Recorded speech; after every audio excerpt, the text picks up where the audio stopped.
That's the lie that so many human beings believe. This is a question that came up in my Galactic History series. Who are the dark forces? And really, how can there be dark forces? This question is asking me, who are the dark ones you speak about? Isn't it the humans? Because I was under the impression, says the questioner, that it was always the humans that were the ones who forgot. And everything comes from God, right? So everything is made of love, right? So aren't we all love at our core? So who the hell are these dark beings, Kerry? Let's talk about it. Because if you get this answer, you're going to start getting the bigger picture of what the hell you're doing here and why the world looks as wonky as it does. My name's Kerry K. If we haven't met before, I'm a spiritual teacher, but I'm a straight talking spiritual teacher. Therefore, you're not going to hear all love and light, beauty and roses out of my mouth. You're going to hear the truth, which sometimes is beautiful. Too beautiful to even put words to, too magnificent to even comprehend, and at other times is dark and depraved, because that's the nature of where we live. And if we take the blinkers off and start seeing what is, we'll be saving ourselves so much heartbreak and actually moving forward and evolving. That's what I want for all of us. So, who are the beings of darkness that I referred to in the original video, the Galactic History video, which you can go back and have a look at if you want to. I'll leave a link to it in the description box. So the original Galactic History story, I spoke about the darkness or dark forces. These guys we would call the archons. We would not call them humans. We would call them by a different name because they're not human. And what that means is, no, it wasn't just the human beings that forgot and lost their way and unplugged from the memory of who they were.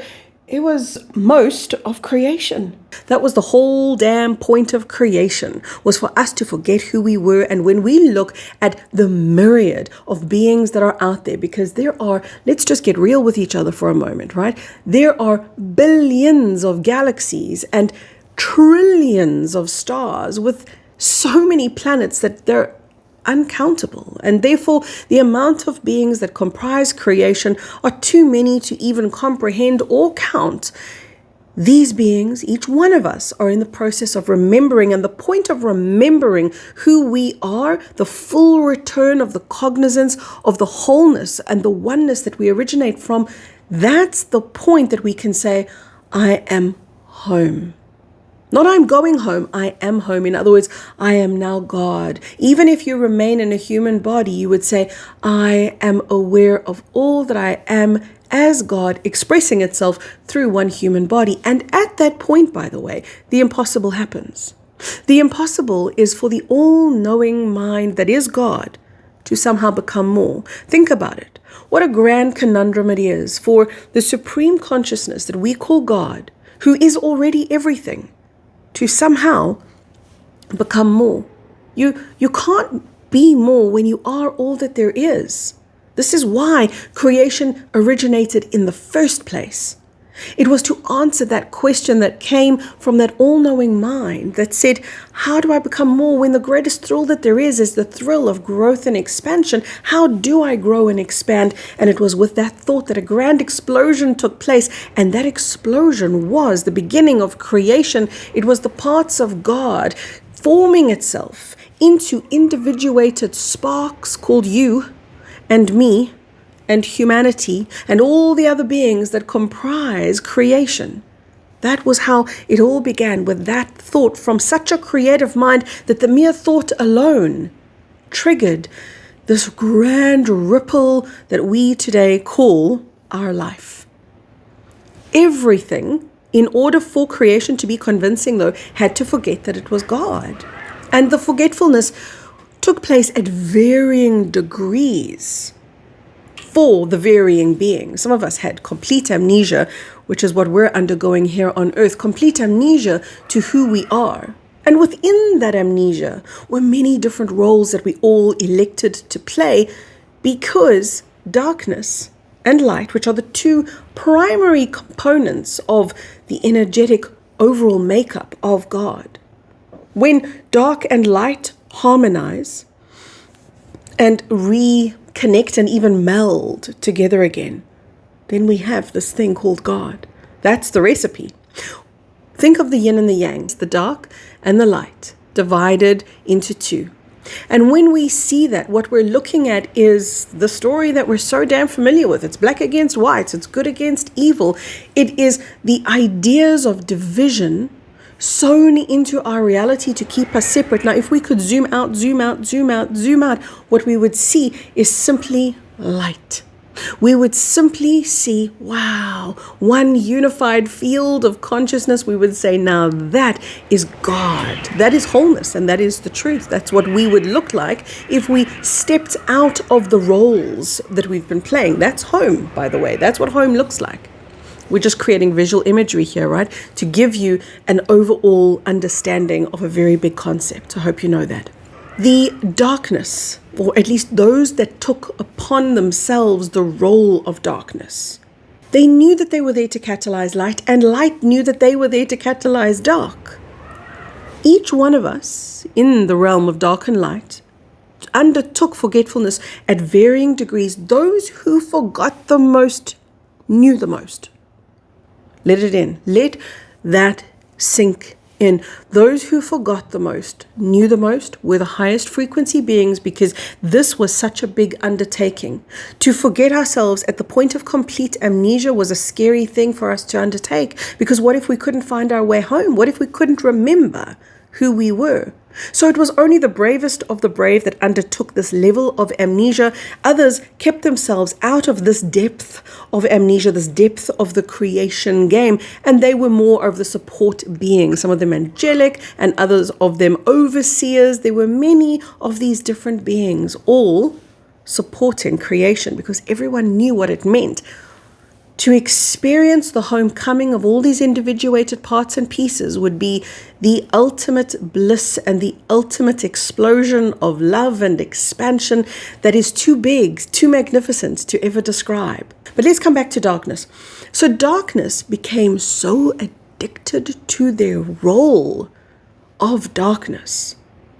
They became so addicted to the power that they began to believe that they were better than the light. Better than the creator that created them in the first place. The level of depravity that darkness sank into was indescribable. The level of forgetfulness was so intense that they even began to forget that they were playing a role. They took it that seriously, kind of like light did. Right? Light did exactly the same thing. Light began to perceive itself as better than dark. Began to perceive darkness as the bad guy, as wrong. And so we played out these many, many roles. And by the way, we've all swapped turns with each other. The darkness has been the light, the light's been the dark. You've played all roles. You're an infinite being. You would never confine yourself to only one expression. But as darkness began to become so addicted to the role that it was playing of God, it did something that nobody expected it to do. And that was to push God away and to willingly separate from any remnant connection that they had from who they had initially been as light. And when that happened, these beings lost their creative power. Because you cannot separate yourself from God, but somehow still be God. You cannot separate yourself from the ultimate creator being and now retain your ability to create. So darkness lost their ability. Those beings portraying darkness, they lost their ability to create. They could engineer, they could manipulate. Many of the higher level beings, their minds were of the same level of genius as the God mind was, but was now operating without any light whatsoever. So I can't say to you, imagine the level of depravity that would result in. What I can say to you instead is, look around you. This is what happened. Except most people can't even see the full picture of the depravity. Because why? We're fighting against each other instead of looking up to see the invisible enemy that created and engineered all of this in the first place. These are a group of beings known as the archons. And underneath the archons are many, many, many different beings, too many to name. Some of them you're familiar with, like maybe you've heard about the Anunnaki, maybe you've heard about the reptilians. And no, not all Anunnaki and not all reptilians are in this umbrella term of darkness, just many of them orientated towards that role.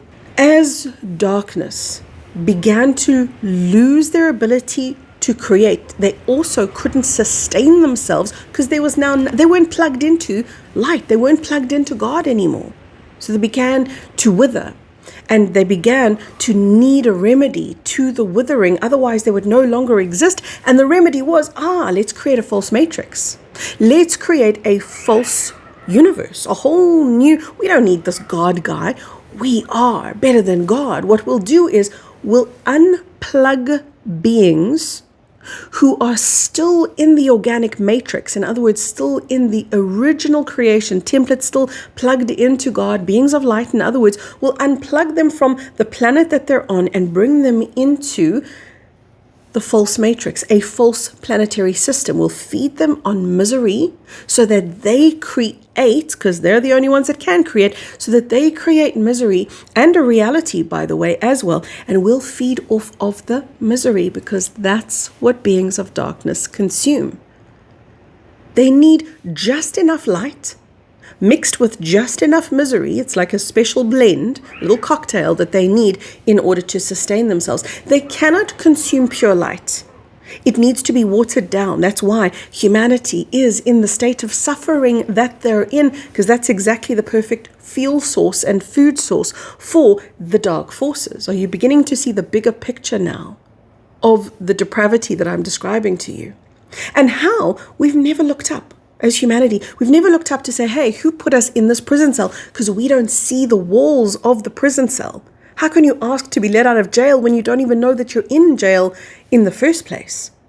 So the false matrix was set up to look like the cutting edge of technology, set up to look like we're all free here, we're all educated here, we're all making our own decisions here without knowing how intensely manipulated we actually were. And good Lord, we were. But the light, remember I said earlier, the light did a very similar thing to darkness, in that it began to perceive darkness as the bad guy and themselves as separate to it. So what we had then is both of these creative forces wanting separation from each other and perceiving superiority over the other, forgetting that wholeness was our origin. And that wholeness meant the amalgamation of dark and light. Light began to think that darkness could taint it, and darkness began to think exactly the same thing, that light would stop it from being, which, by the way, it would. That's absolutely true. If darkness integrated light, it would snap out of the depravity, snap out of that power-hungry madness that it's locked into, and it would begin to see the light, so to speak, and it would stop the shenanigans of darkness and reconnect back to the organic matrix. See, darkness knows enough to know that it doesn't want that reunion. It doesn't want that amalgamation. So do you see the original question? But isn't everything made of love? Yes, everything is made of love, but love has free will and is allowed to express itself as unlove, is allowed to venture into any level of forgetfulness that it can. By the way, because I know many of you are going to ask this question, but how is this allowed? How is this level of manipulation okay? It's not really, is it? We know that because we've lived in the soup of the false matrix and this unconsciousness for so long enough to know this isn't the deal that we signed up for. This is why so many of the beings who are here on a rescue mission. Beings like you and me, we came into this realm to remind the others that have fallen asleep behind the wheel. In other words, they have stooped down so deep into their amnesia and forgetfulness that they can't even conjure the idea that they could ever be asleep. They call themselves awake, they call themselves conscious, and yet they are so deeply embedded in the false matrix system that they'll end up feeding the false matrix itself and maintaining the false matrix. Remember that the human beings are the creative output. They're creating reality, but they're not creating reality as independent beings or sovereign beings. They're creating reality as manipulated beings, creating a reality based on fighting and division and superiority and all the stuff that the architects of the false matrix are imbued with all of their traits and all of their qualities. This is why part of the distortion of biblical text says, and man was created in God's image. No, man was created in the image of those who proclaimed themselves to be the gods of creation. Some of us came here innocently to play. In other words, oh, this looked like a good possibility for deep amnesia. This was very prized, by the way. Deep amnesia was very prized by the highest echelon of beings because deep amnesia would allow for the ultimate growth. It would allow you almost to erase all the records and then start at the grassroots fundamental level to reinitiate creation all over again inside of you and remember from the beginning, almost like wiping the slate clear and then remembering everything from the ground up. This would allow for such a burst of light, the likes of which cannot even be compared to a supernova. It's that bright. If a being in deep amnesia can remember who it is as God. Where we are right now is right on the precipice of God's source created consciousness taking this back, taking this wayward creation back. I don't want you ever to imagine that this is all the doing of human beings. This is not. This is the doing of some very, very dark beings who we all agreed at some level to participate in their creation. But when I said to you moments back, God is taking this reality back, it's because it's gone wayward. It's gone so wayward that intervention is necessary. Part of the intervention, by the way, is you. Part of the intervention is me. We came here to be the awakening.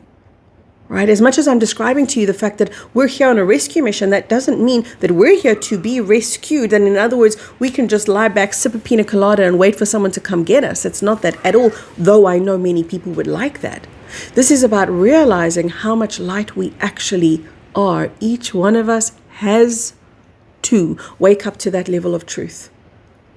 Every single one of us is here until we recognize and remember that we are love and light, that we are a potent source of God consciousness. This wasn't a forgotten mission. This was a mission that so many beings monitored, that so many beings still today are supporting. But right now we're each being asked to play the role that we came here to play and really step up into the light that we came here to be. I have an online community where I teach you to do everything that I'm describing here, to remember the light that you are. And no, it's not a path of, oh, love and light and roses and beauty. That's where we end up. It's not where we start. We start with getting real with ourselves, with each other. We start with connecting to the truth that we once denied, about the inner pain that we hold, about the inner trauma that we have. We begin in the darkness in order to bring light to it. Got to be unafraid of going to those places. You've got to get unafraid of delving deeply into what was once blocked away with a very comfortable amnesia. And then what you find, oh, wow, the pain was just the surface. The pain, the trauma, the wounding, it's like this tiny little surface layer. Wow, and then you delve under that and you go, oh my God, there I am, pretending to be small, pretending to be mortal, pretending to be insignificant, pretending to be not good enough, inadequate, whatever those illusions and delusions are. And all along, you're going to discover, I was and am still God. But it's not going to be an intellectualizing of that truth. It's going to be an actual connecting to that truth, a remembering at the cellular level. That's where true healing happens. Lots of love, everybody, from my heart all the way into yours.